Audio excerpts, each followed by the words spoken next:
What's up, everyone? Welcome to episode 110 of the RUDIS Wrestling Podcast, brought to you as always by us. Matt, we had a few crazy weekends. We kind of had a slow weekend last weekend, a little bit. What's going on in Ohio? You know, winter's definitely here. We got dumped on. Which you did? No, we did not here in Wisconsin. Yeah, so we got probably, we were delayed at school 3 or 4 inches last night. Wow. So we didn't get that. Which I think that it just, ushers in, it seems like every year right around Ironman, it's almost like bordering on either a major snowstorm or bordering on a blizzard. And it was like, we had that effect up in Northeast Ohio this weekend as the Ironman was going on. The best wrestlers, or a lot of the best wrestlers in the country, congregated in one gym. And and the snow came with it. Hey, let me ask you, I'm just going to shoot this right out there. These are my feelings. And I want to know if you think I'm justified. I watched the whole Ironman finals. I just can't get as excited about high school wrestling as I can college wrestling. I don't know if it's just like, this, I realize this is only a step in their development, or maybe because the Ironman wasn't something I grew up with, or the fact that I think there's some really negatives about youth elite sports, and then the traveling team thing, kind of, everyone moving to Sem or Blair, that kind of bugs me. Am I missing something, or I just don't feel like a strong connection to the Ironman? I think if you've been there, it's one of those things. You know how you grow to have an affinity for a certain event? Like there's a nostalgia. I don't even know if nostalgia is the right word, but whenever I go back into the Ohio State tournament, there's feelings there, there's memories there. It's the same way for me in Ironman is, when I go into the gym, I think about so many memories. I think about so many different matches. So for me, it's a special place. But for you, I can understand that you, that you probably have so many matches in your history tied to that, huh? Right. Yeah. So I mean, and it's almost like you've seen so many of these great wrestlers come through. Like what are going to be the emerging storylines, and because someone in that gym is going to be great eventually. There's NCAA champs there. There's probably Olympic champs there. There's world champions there. There's probably MMA champs there at this point too, right? That's true. And I'm kind of like you. Like, I enjoy high school wrestling. I like watching the skill level. I like thinking and projecting where they're going to be, but I don't get. I'm similar to you. I would much prefer going to a high level college match. I would much rather prefer you and I going down to Dallas this week and watching the U.S. Open. I'm so excited. The matches are ridiculous. Yeah, I mean, so that's what gets me excited. I love watching the Ironman, knowing that these are the guys I'm probably going to be following at a certain point the next 4 or 5 years. That's fair. Yeah. Yeah. Okay. I think that's fair. I don't feel that affinity or closeness. I don't feel that level of excitement that I feel about, like you mentioned, the U.S. Open this weekend, or a Midlands, or a Scuffle, or even, a big duel that we've had a few big duels recently that were awesome, or the Vegas finals. Like, I get really, really excited and jacked up for those, and I just don't quite feel the same way. But Ironman. But let's just talk all the way through the Ironman results. I did not watch too much of the preliminary rounds. I watched all of the finals, and now that I'm getting so many kids who are competitive at this level, I'm at the very least kind of seeing these kids multiple times throughout the year. Where do you want to start on the finals? Well, I guess you want to start before the finals, because you start before the finals. I'll admit I didn't watch a huge amount of the finals matches. Finals. Yeah, I guess it's one of those things where there was a lot. I think we should probably just keep it tied to.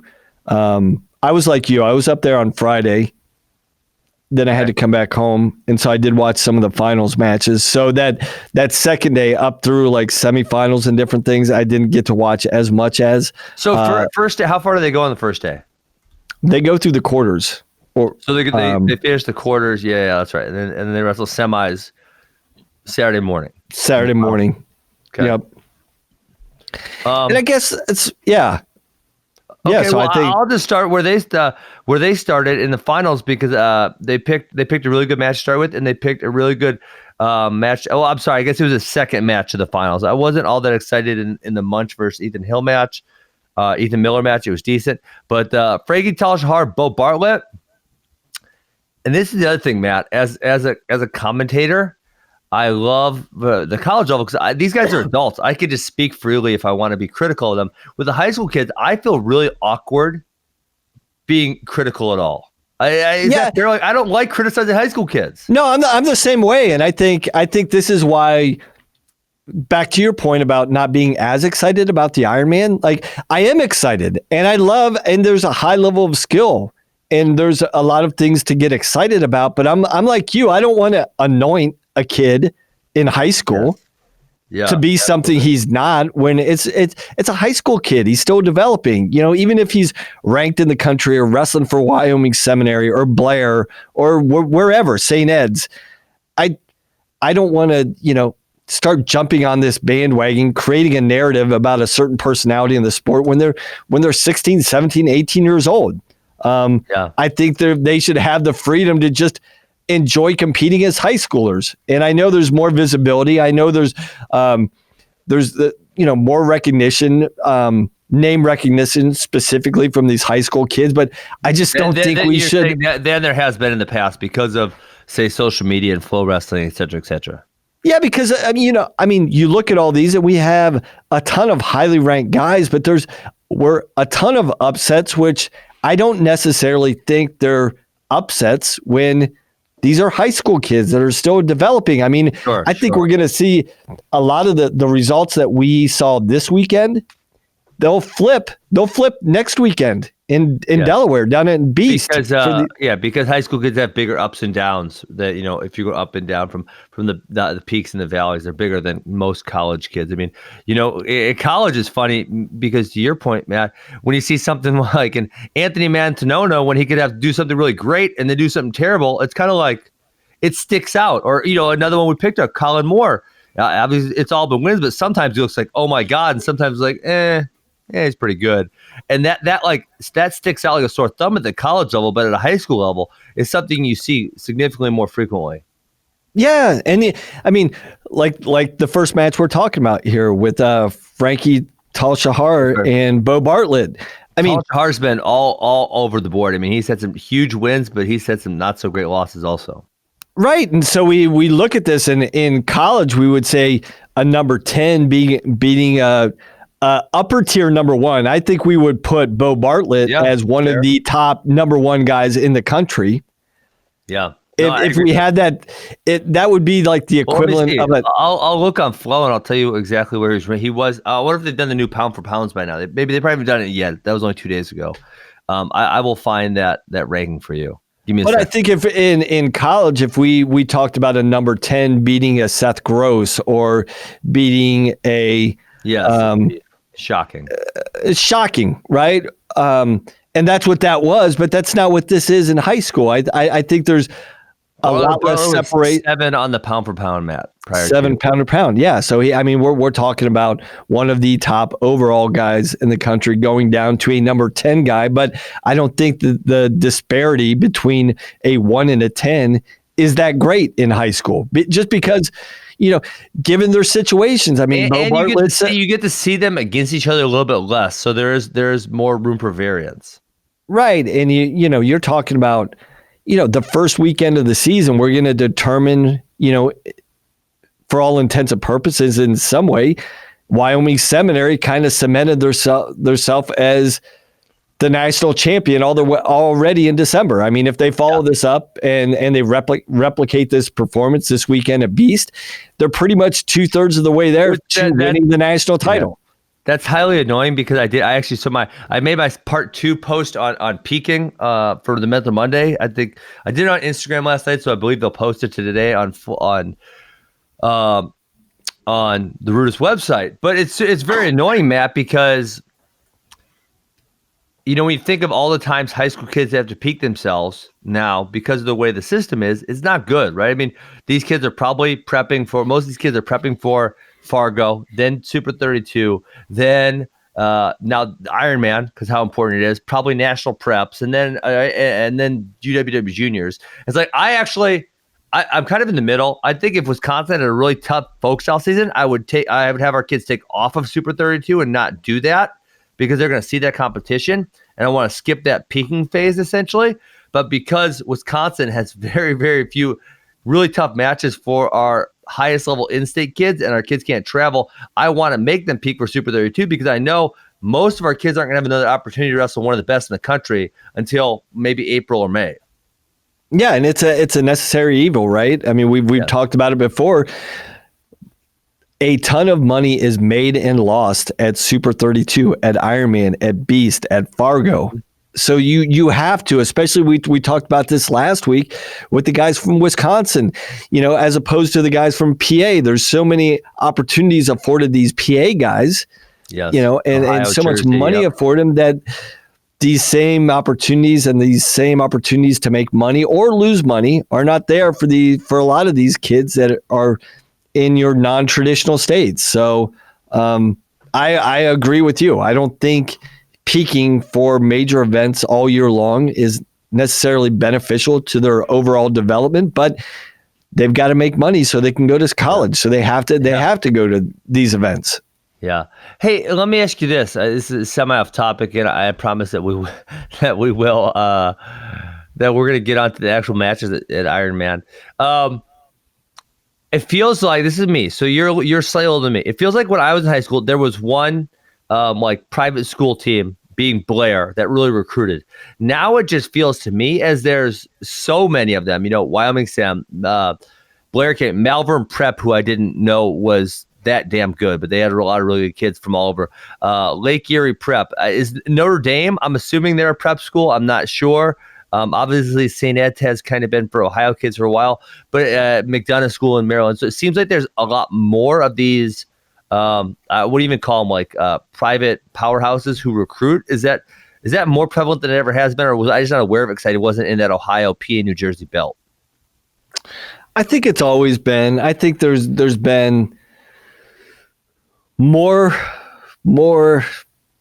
eyes on it. Is that a better way? I think it's always happened. But I think with the visibility of the sport, with the outlets, with the news outlets that are out there, and wrestling outlets that are out there, it's being talked about a lot more. And but I think it's a consistent thing, and it's a consistent conversation, across the board. Like I know this weekend, so LeBron James' son was back in Ohio playing against LeBron James' former high school team, Askren St. Vincent St. Mary's, who also happens to have a really strong history in wrestling. But LeBron's son came from California, and he's got this all-star team. And I read an article about this prep school that he's out in LA doing. And doesn't someone other famous basketball player's kid go to that also? Dwayne Wade's son is on the team. Okay. Yep. And I think there's like 3 other really high profile, like blue chip, top 100 recruits on their team. Okay. So I think it's going on across the board: football, basketball, wrestling. I mean, it's just it's a trickle down effect from the major sports of football and basketball. So it's going on all over the country. There's more sports specific prep schools out there as well in this day and age. So I think it's always been going on. It just seems like it's more commonplace now. Yeah, the one I feel like, it's like, how do the schools pay for all this travel, or is it just the parents? Because it's like, for example, Lake Highland Prep, I see that they bring a whole bunch of guys to the Grapple Fall Classic in Michigan. I see them at Super 32. You see them at Ironman. You're probably gonna see them at Beast. Like, it feels like these guys are freaking everywhere. It's like, how do they freaking afford this? Like, that's a college team budget.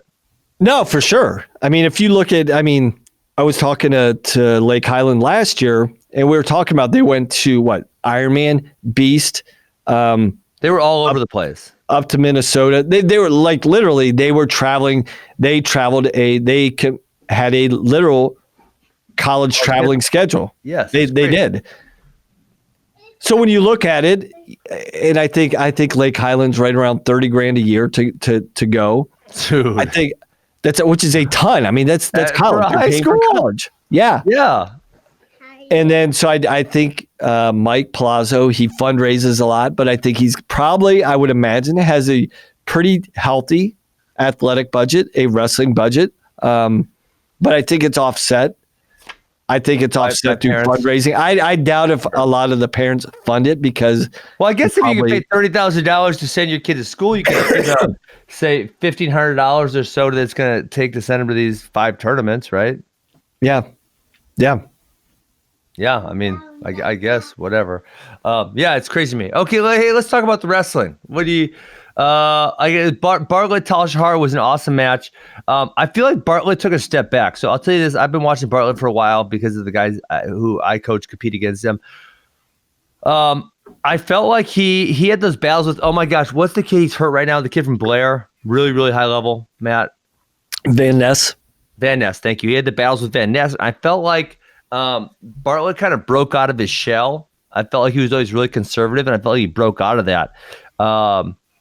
And then in this match, I felt like he went back into his shell. Like he was just really conservative the whole match. Took very few attempts. I mean, really, even in overtime, I felt like it was Tal Shahar who was more aggressive, digging his underhooks and trying to get the takedown. And Bartlett was more just he was pressuring forward, but he wasn't taking very many risks. So I guess I was really impressed with Tal Shahar, but I also felt that Bartlett kind of maybe went back in his shell a little bit.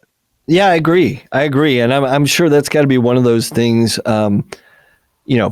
Fast forwarding, looking into next year when he gets to Penn State, the talent level, the skill levels there, right? Absolutely, yeah. For Bartlett, and that's got to be the frustrating thing. My apologies, sorry about that. Good. Is that he's, in seemingly some big matches like this, he just puts his foot on the brake a little bit too much, yes. And he is so dynamic when he actually goes after it. But man, I tell you what, I was extremely impressed with Tal Shahar. The one thing that kind of frustrates me about the Ironman, and I know we're kind of digressing, is like the size of the mats are so small. They're so small that you can't. It's hard for me to get really excited about these mats because I'm like, the wrestling on it. It seems like a junior high mat, like a kid's mat. Like really you small. Take one hard shot from the center, and all the guy has to do, if he really wants to get out of bounds, it's pretty easy for him to get out of bounds. So, the wrestling action and how much the wrestling action's actually broken up. That's probably. If I'm splitting hairs about one of the things that I don't like about the Ironman is the actual wrestling space that you get to see these kids compete at. Yeah, I agree. Okay, next week, this is a good match. Lachlan McNeil kind of took it to Victor Voinovich. So I guess this Lachlan McNeil guy, I guess he's Canadian. And by way of, I think, Ireland or England or something, from what they were saying on the broadcast, makes his way to Wyoming Seminary. So they're Wyoming Seminary is not only nationally recruiting, they're internationally recruiting. Man, so he wins the Super 32. He kind of kicked Voinovich's butt, and what I was really impressed with was his mat wrestling. I mean, this is a guy who's from Canada, so I got to assume he hasn't done folk style his whole life. I think that's a fair and safe assumption. And he was really solid on top. He was really solid on bottom. I was just impressed all around. I think he's going to North Carolina. I think they're going to get a really good one out of him. Yeah, I mean, I was surprised like you. You just don't know what the proficiency is going to be in top and bottom. But yeah, he didn't seem like he was missing a beat there. So yeah, I was really impressed. Like he controlled the way he controlled Voinovich. Yeah, not that he beat him. I thought Voinovich would win, but that he got beat didn't surprise me. It's the way he beat him and the way he was able to control him in kind of all three positions. Yeah, I mean, I felt the same way. I did not see that one coming, especially because Voinovich, you would say he's one of the better kids in the country on top, and I figured I believe he chose top of the third when he gets the opportunity that he would surely take advantage of it. And he definitely was not able to take advantage of it at all. So yeah, really impressed by him. This whole bracket 145 was kind of ridiculous. Miura made it really, he was someone who had high level success earlier and then kind of struggled. Manzone and Bryant had a really good summer. Yeah, this whole, with 38, it's the same. 38 was crazy. 45 was crazy. Okay, let's go to 152. I've never heard of this guy, Matt. Dalton Harkins came out of nowhere to beat Travis Mastro Giovanni. Harkins was the 14th seed. This is a Malvern prep kid. We're going to see a whole bunch of them. I remember the Penn State 97 coming from Malvern prep, but I don't remember Malvern. I don't remember ever hearing the name Malvern prep.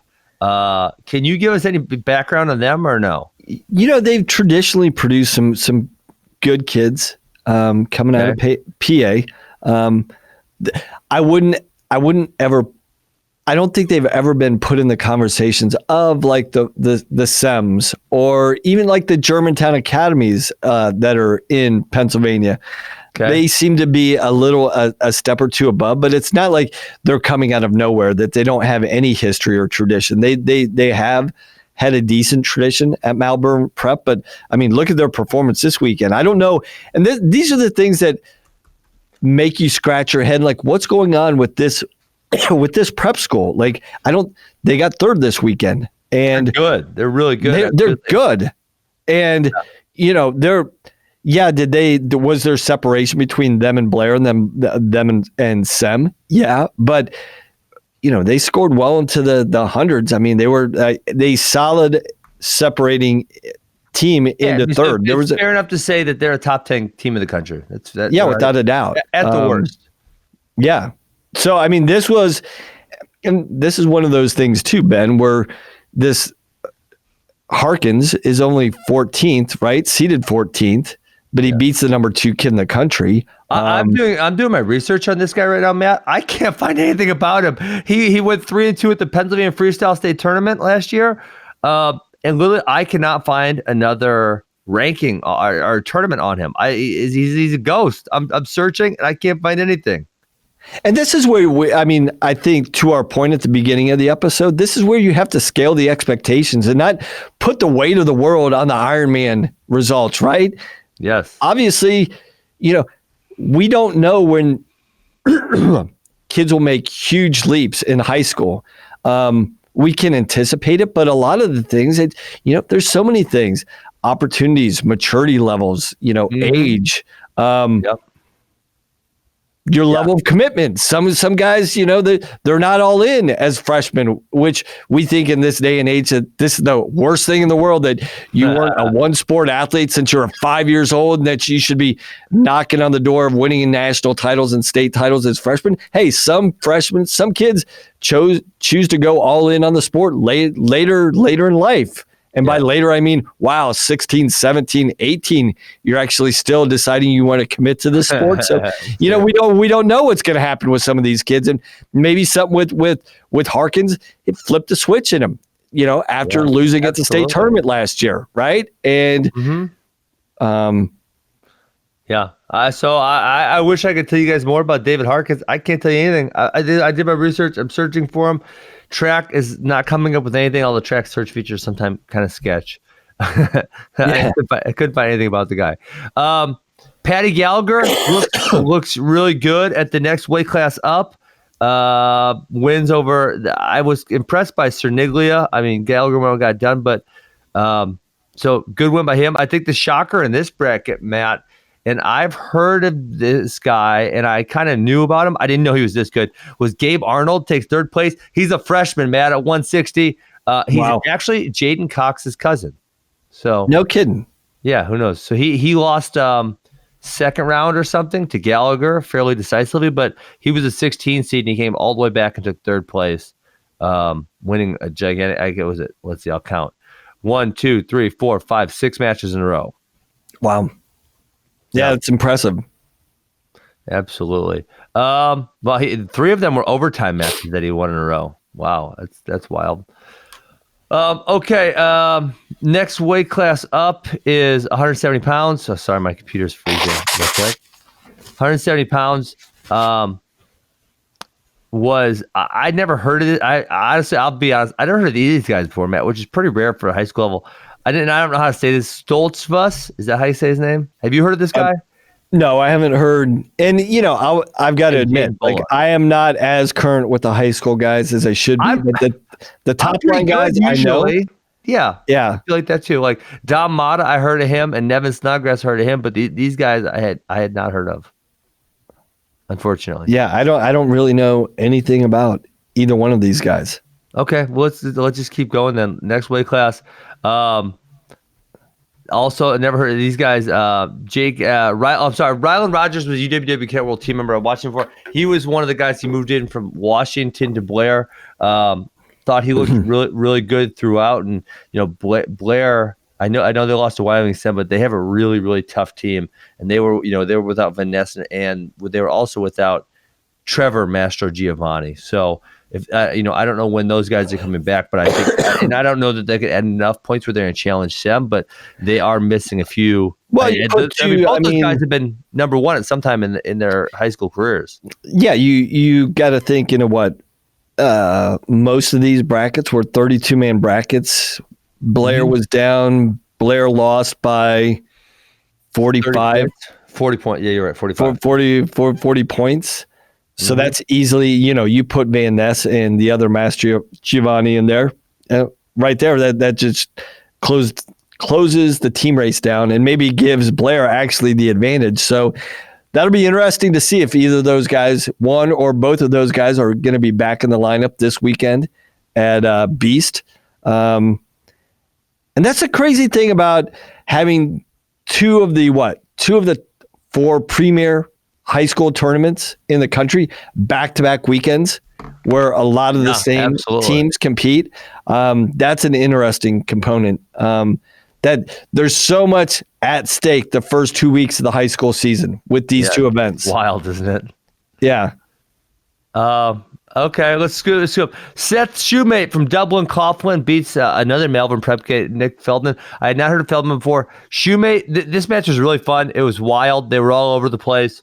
They said Shoemate was the first ever he was the heaviest guy to win a state title as a freshman, I think at 182, I believe. Was that what they said? It's an Ohio kid.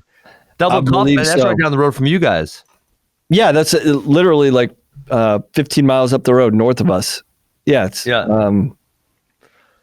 So I was impressed by Shoemate.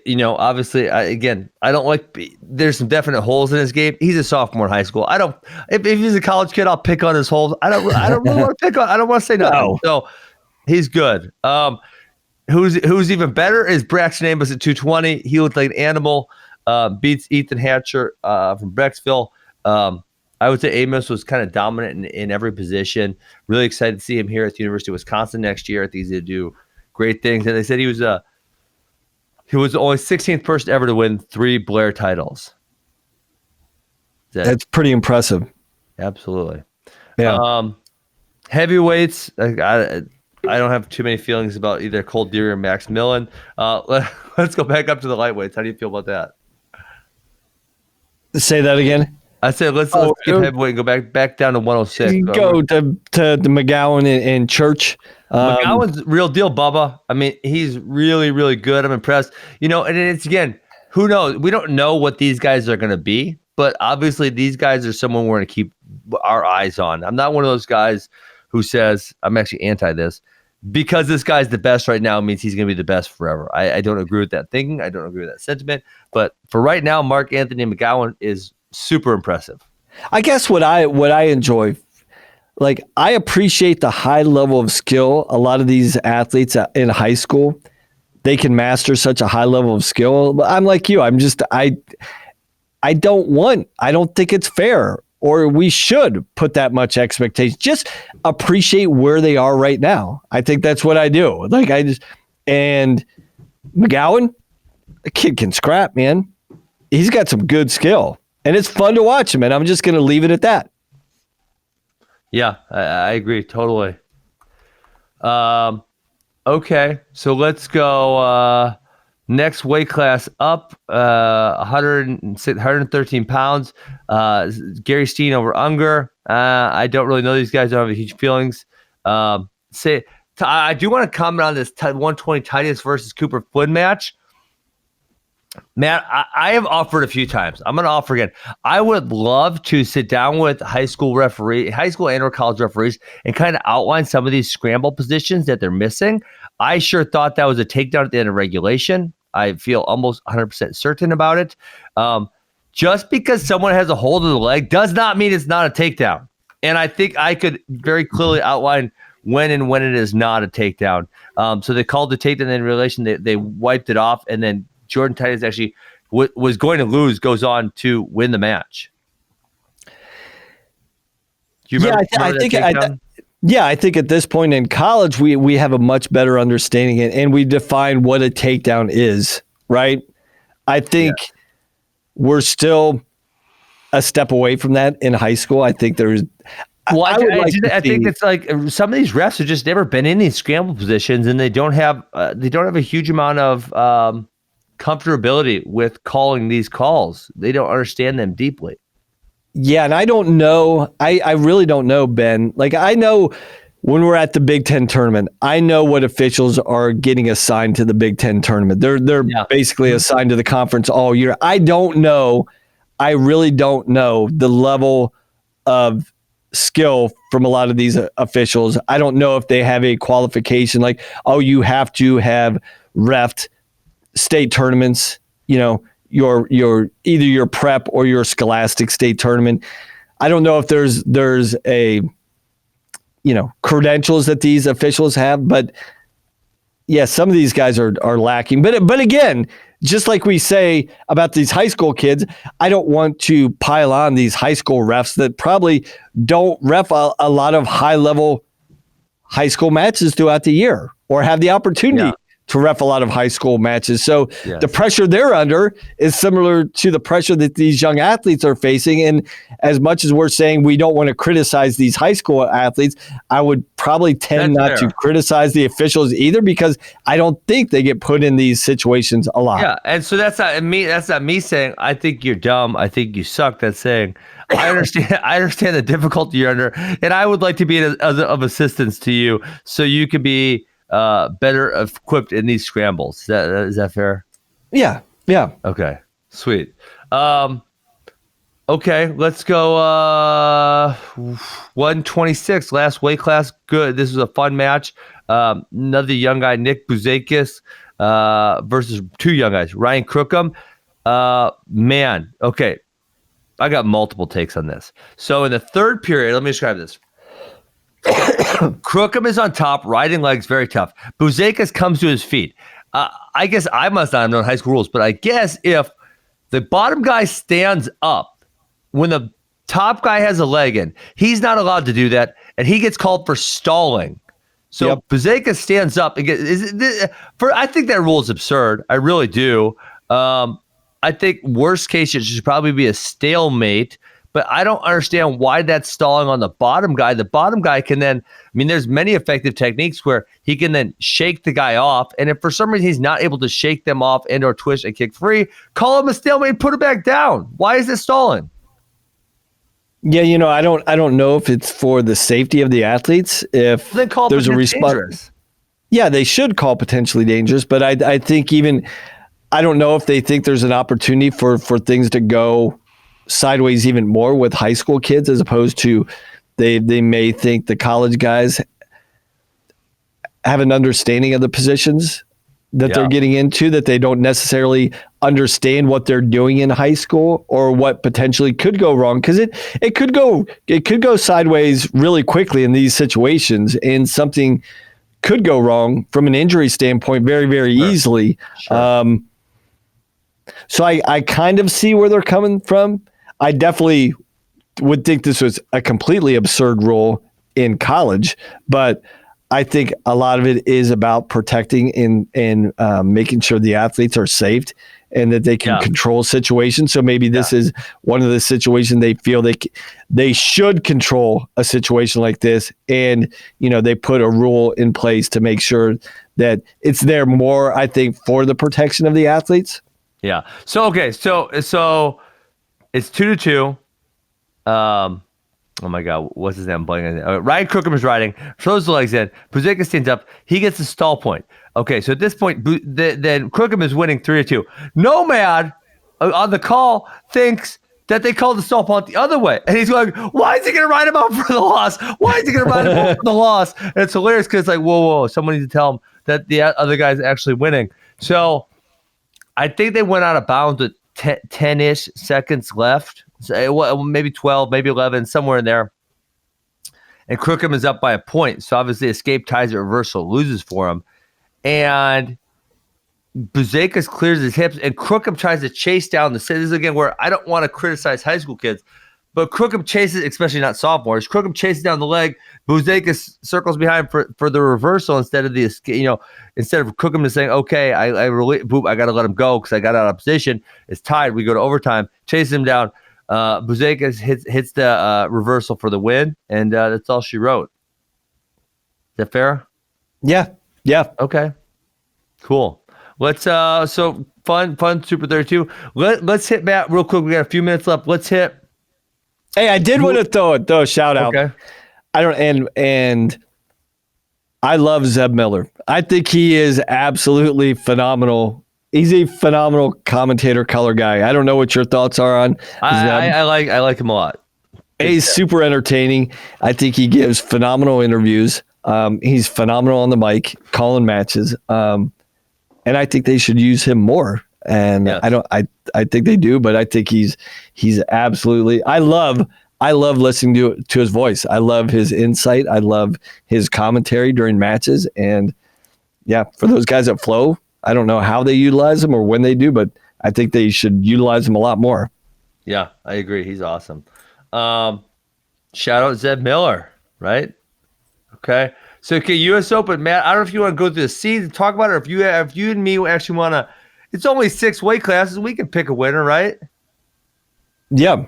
Okay, so these are the projected seeds, which makes it challenging. So let's just pick the winner, because we've done this before, but when we don't know actually where they're going to be seated, it's kind of dumb because sometimes if someone's say Spencer Lee projected at 6, if he's a 5, if we picked a winner from the 1-4-5 side and then a winner from the 2-3-6 side, it doesn't make any sense. Right. So let's just pick a winner. So okay, these brackets are so stacked, they're so deep. So I guess in the first one, should we at least comment about the new guy that came in to the seating? Spencer Lee. Oh yeah, Spencer. I knew he was going to go, so he's been talking about it. So I guess I didn't add. I thought in my head he was already there, but yeah, they just threw him in there. I guess no one knows where to seat him because he hasn't done a freestyle tournament since Junior Worlds. Junior Worlds is last year in high school, right? We haven't seen him. We haven't seen him compete in freestyle for 2 years. In anything. It's Soriano is the 1 seed because he did really well. I mean, I think you could argue Tomasello the 1 seed because Tomasello outplaced Soriano at NYC, but they both lost to the same guy. So if Tomasello is the number 1 seed, I'm not all that shocked. Are you? No, not at all. And yeah, no, I'm just going through all these. I mean, this should be really interesting. And we've talked about it before, but a lot of these, it'll be interesting. Man, we've never seen the Zane Richards that we saw at the NYC at Bill Farrell. Man, that guy wrestled better by far than I've ever seen him. And it wasn't just a match. I mean, it was consistently throughout the whole tournament. I have never seen him, wrestled that at that level. So if he's got one more year, I mean, it's going to be interesting to see. It would be interesting with Nashon. I tended to think he looked good at 57 kgs being down there for the first time.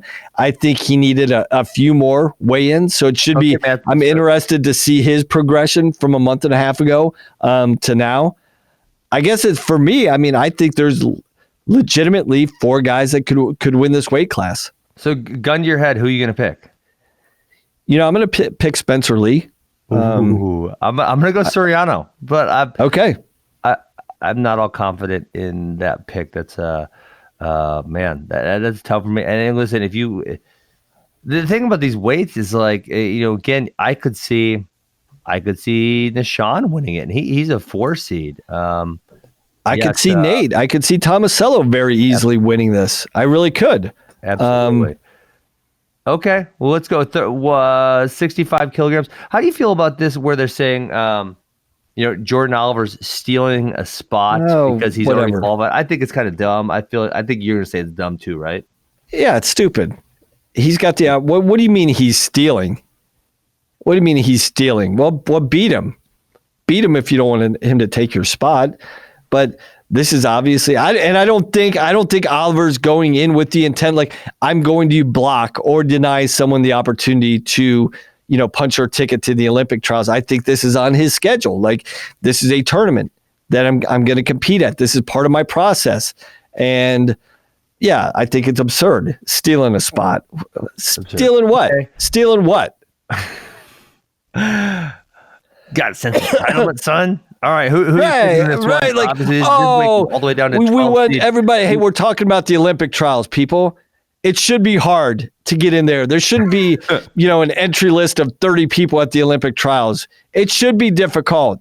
Well, man, the other important point that I think to make is, especially if you can kick some of these guys out of the bracket, Matt, we're only one Olympic quad away from Frank Molinaro and Jaden Cox making the team as a 9 seed. Matt, they made the team as a 9 seed. What if someone could have eliminated them before the trials? They would have never had the spot. So if you have multiple chances to eliminate someone, eliminate them. Yeah, why would you want again? The more participants per weight class, the more chance and opportunity that one of these guys gets on a heater and goes on a run. Like we just said about it at 57 kgs. If one of these guys, I could see any of those top 6 guys at 57 in the preseason, I could see those guys potentially making the team on a given weekend. Yeah. Is it a stretch for some of those? No, but I could see it happening. So why would I want more opportunities for guys to get on a run? Because they're all talented. Same way at 65.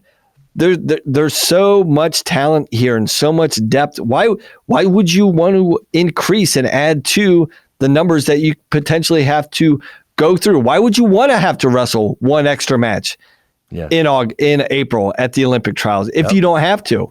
I agree fully. Okay, 65 kg. Who are you picking? Yanni. Done. Yeah. Okay, agreed.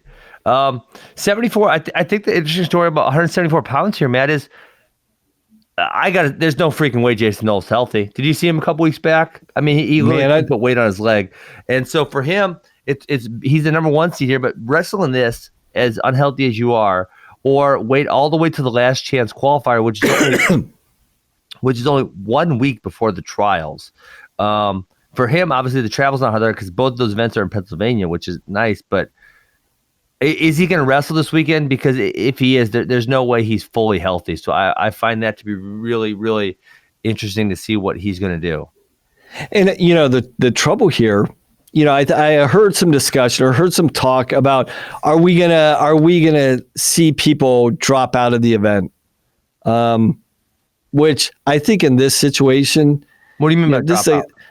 Like if they qualify for the Olympic trials, will they just Matt, the awesome part about this is the only time they can do that is the finals, because in the semis, if they forfeit out, they go to 6, only top 5 qualify. Exactly. And you were just exactly what I was going to say. So yeah, the opportunity for these guys to do that. And I think in this situation, Ben, I would have no problem. The goal of this tournament, right, is to qualify for the Olympic trials. Yes. And if you make the finals or if you win your Consi semi match, I would have no problem if these guys said, okay, I took care of business. I'm into the final trials. Now I would have no problem if they said, yeah, I'm going to forfeit out in the finals or forfeit for 3rd and 4th because I made the Olympic trials. Why do I want to wrestle this guy any more times than I have to wrestle him if I don't need to? Yeah. I agree. But to your point and to what I was going to say, there's not going to be a lot of that because they only take the top 5 guys. So you either have to, you really don't have the luxury of having that choice because you have to wrestle. Yes. Okay. Gun to your head. Who are you picking? Gun to my head. And again, this is an asterisk type thing. a healthy Jason Nolf is who I'm picking. Nolf's Are we gonna? Yeah, I'm picking Chenzo. You're picking Chenzo. Okay, well, I'll make it interesting. I'm gonna bet, healthy. The power of his healing bodies. I think he's gonna be healthy, and I think he's gonna win it. So I'm gonna go with Nolf. You go with Joseph. Inside information. All right, 86 kg. Alex Dieringer also stealing seeds. So Alex Dieringer, Valencia, Heflin, Brooks, Martin. Who are you picking here?